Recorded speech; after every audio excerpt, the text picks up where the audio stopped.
Welcome back to film Explaino. आज explain होगी movie survive. ये फिल्म रिलीज हुई है 2022 में और IMDb पे इसकी रेटिंग है 5.9 की। फिल्म की शुरुआत होती है और एक लड़की को दिखाया जाता है जिसका नाम जेन है। जेन एक लाइफ हाउस में रहती है और यहाँ पे सभी वो लोग रहते हैं जिनको दिमागी तौर पे कोई ना कोई बीमारी है। जेन को पोस्ट ट्रॉमेटिक स्ट्रेस डिसऑर्डर है। इस वजह से उसने काफी दफा खुद की जान लेने की कोशिश की। दरअसल जब वो छोटी थी उसके फादर ने क्रिसमस वाले दिन सुसाइड कर ली थी और तब से उसे ये बीमारी है और अब वो भी मरना चाहती है। उसने ये फैसला किया कि आने वाले क्रिसमस वाले दिन वो सुसाइड कर लेगी क्योंकि क्रिसमस वाले दिन ही उसके फादर ने सुसाइड किया था। जेन यहाँ पे काफी टाइम से रह रही थी, इसीलिए वो इस जगह के कोने कोने से वाकिफ थी और उसे फार्मेसी के पासवर्ड का भी पता था। एक रात वो मेडिकल स्टोर से सारी स्लीपिंग पिल्स चोरी कर लेती है और अगले दिन ही क्रिसमस था। वो अपने घर जा रही थी और उसने प्लेन में सुसाइड करने का फैसला किया था। एयरपोर्ट पे जेन को एक लड़की मिलती है जो काफी खुश थी क्योंकि आज ही उसकी शादी थी। इसके बाद जेन वेटिंग एरिया में होती है। वहाँ उसकी मुलाकात पॉल से होती है।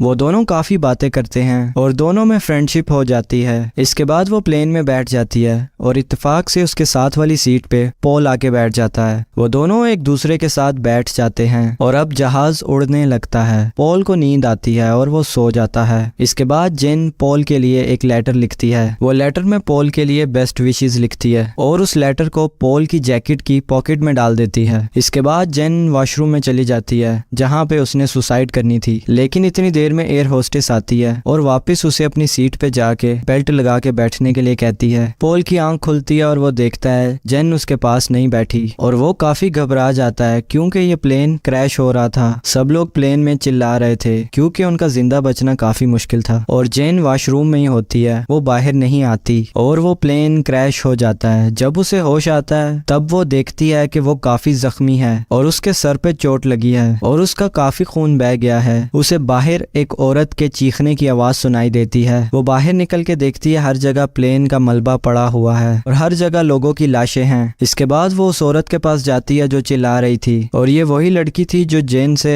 एयरपोर्ट पे मिली थी जिसकी आज शादी थी, लेकिन उसे काफी गहरी चोट आई होती है और वो मर जाती है। ये देख के जेन को बहुत बड़ा झटका लगता है क्योंकि वो ऑलरेडी दिमागी मरीज है। वो बहुत डर जाती है और इधर उधर भागने लगती है। रात का टाइम था और ठंड भी बहुत थी। वो प्लेन में वापस जाती है सर्दी से बचने के लिए, लेकिन वहां भी उसे लाशों के सिवा और कुछ नहीं नजर आता। उसे लगता है कि इस प्लेन क्रैश में सिर्फ वो ही जिंदा बची है, लेकिन उसे एक आदमी की आवाज सुनाई देती है जो मदद के लिए बुला रहा था। वो भाग के उसके पास जाती है और उसकी मदद करती है। वो आदमी और कोई नहीं बल्कि पॉल होता है। ठंड बहुत ज्यादा होती है। जेन पॉल को प्लेन के वॉशरूम में ले आती है और ऐसे वो ठंडी हवा से बच जाते हैं। पॉल को अंदरूनी तौर पे काफी गहरी चोट आई थी जिसकी वजह से वो दर्द से चिल्ला रहा था। ठंड ज्यादा होने की वजह से वो एक दूसरे के करीब आते हैं और बड़ी मुश्किल से एक रात गुजारते हैं। बाहर तूफानी हवा चल रही थी। वो अंदाजा लगाते हैं कि उनके पास कितने दिन का खाना बाकी है। सुबह जेन प्लेन से बाहर आती है और उसे समझ आती है कि वो दोनों इन बर्फीले पहाड़ों पे फंस गए हैं और यहाँ दूर दूर तक उन्हें बचाने वाला कोई भी नहीं है। पॉल जेन से कहता है कि हमें यहाँ से जाना होगा क्योंकि हमारे पास बहुत कम खाना बाकी है और मुझे नहीं लगता कि कोई हमें यहाँ ढूंढने आएगा। जेन वहाँ से नहीं जाना चाहती। पॉल उसे समझाता है लेकिन वो पॉल की बात नहीं मानती और पॉल अकेला जाने लगता है। जेन सुसाइड करना चाहती है इसलिए वो अपने पास एक शीशे का टुकड़ा रख लेती है और नींद की गोलियां तो उसके पास थी ही, लेकिन थोड़ी देर बाद वो सोचती है कि मर तो उसने वैसे भी जाना है, इसलिए वो सुसाइड करने का प्लान कैंसिल कर देती है और वो पॉल के साथ जाने को तैयार हो जाती है। वो दोनों धीरे धीरे पहाड़ों से नीचे उतरने लगते हैं। रास्ते में वो बहुत सी मुश्किलात का सामना करते हैं लेकिन वो रुकते नहीं हैं। रास्ते में पॉल जेन को मोटिवेट करता था। जेन पॉल से कहती है कि हमें आराम करना चाहिए, लेकिन पॉल कहता है कि हमें चलना होगा और वो दोनों चलते रहते हैं। लेकिन अब चलते चलते जेन काफी थक जाती है और उससे अब और चला नहीं जाता। पॉल को एक केव नजर आती है और अचानक उसकी नजर एवालांच स्टॉर्म पे पड़ती है जो सीधा जेन की तरफ आ रहा था। इससे पहले जेन को कुछ समझ आती वो बर्फ के नीचे दब जाती है। पॉल उसकी मदद करने के लिए भागता है और उसे बर्फ में ढूंढता है। जेन की सांसें उखड़ने लगी थी और उसे लग रहा था कि वो बस अब दम तोड़ देगी और तभी पॉल उसे ढूंढ लेता है और उसके मुंह से बर्फ को हटा देता है। जेन ठंड की वजह से जम चुकी थी। पॉल जेन को केव में लेके जाता है और उसे लिटा देता है और वहाँ ठंड भी कम थी। थोड़ी देर बाद जेन को होश आता है और वो पॉल का शुक्रिया अदा करती है। पॉल पोल उसे बताता है कि जब मैंने तुम्हारी टिकट देखी तो मैंने अपनी सीट चेंज करवा ली क्योंकि मैं तुम्हारे साथ बैठना चाहता था। और वो उसे बताता है कि जब मैंने तुम्हें पहली दफा देखा मैं तुम्हें पसंद करने लगा था। इसके बाद जेन पोल को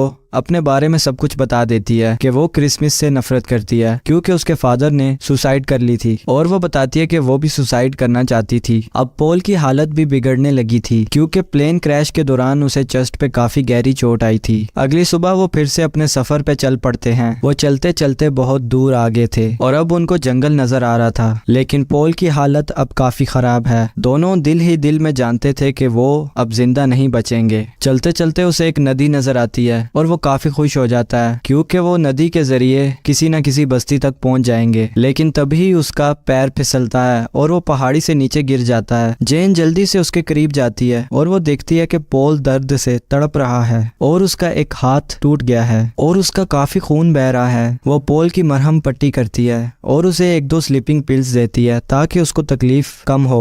इस सब के बावजूद वो दोनों चलते रहते हैं। चलते चलते रात हो जाती है। वो दोनों साथ में सो जाते हैं। अगली सुबह उठ के वो फिर से चलने लगते हैं, लेकिन पोल की हालत अब बहुत खराब है और उसे खून की उल्टी होती है। वो जेन से कहता है कि अब वो और नहीं चल सकता। अगर तुम मेरे साथ रहोगी तो हम दोनों ही मारे जाएंगे। तुम यहाँ से चली जाओ और जाके मेरे लिए मदद लेके आओ। जेन मान जाती है और उसे वहाँ पे सुला देती है। वो जाने से पहले पोल से कहती है कि वो उससे प्यार करती है। वो उसको माथे पे किस करती है और वो कहती है कि मेरा इंतजार करना, मैं जल्दी ही वापिस आऊंगी। और वो वहाँ से चली जाती है, लेकिन अब उसको जंगल क्रॉस करना था और वो अकेली थी। जंगल में उसे कुछ आवाजें सुनाई देती हैं। वो पीछे मुड़ देखती है तो एक भेड़िया होता है और वो भेड़िया जेन पे हमला कर देता है और उसके हाथ पे काट लेता है। जेन की जैकेट में से वो शीशे का टुकड़ा गिरता है। वो उस शीशे के टुकड़े से भेड़िए पे हमला करती है और उसे मार देती है, लेकिन वो काफी जख्मी हो गई थी। वो अपना सफर जारी रखती है और नदी को पार करके एक रोड पे पहुंच जाती है, लेकिन अब उसमें जरा भी हिम्मत नहीं बची थी और वो रोड पे ही बेहोश हो जाती है। और जब उसे होश आता है तो वो हॉस्पिटल में होती है और वो पोल को आवाज देती है, लेकिन डॉक्टर उसे कहते हैं कि तुम्हें आराम की जरूरत है और वो फिर से बेहोश हो जाती है। 2 दिन के बाद जब उसे होश आता है तो उसकी मॉम उसके सामने होती हैं। जेन अपनी मॉम से पूछती है कि पोल कहाँ पे है और वो कहती है कि मुझे पोल के पास जाना है। जेन की मॉम उसे बताती है कि पोल अब नहीं रहा। भूख, प्यास और ज्यादा खून बहने की वजह से उसकी जान चली गई है और रेस्क्यू टीम को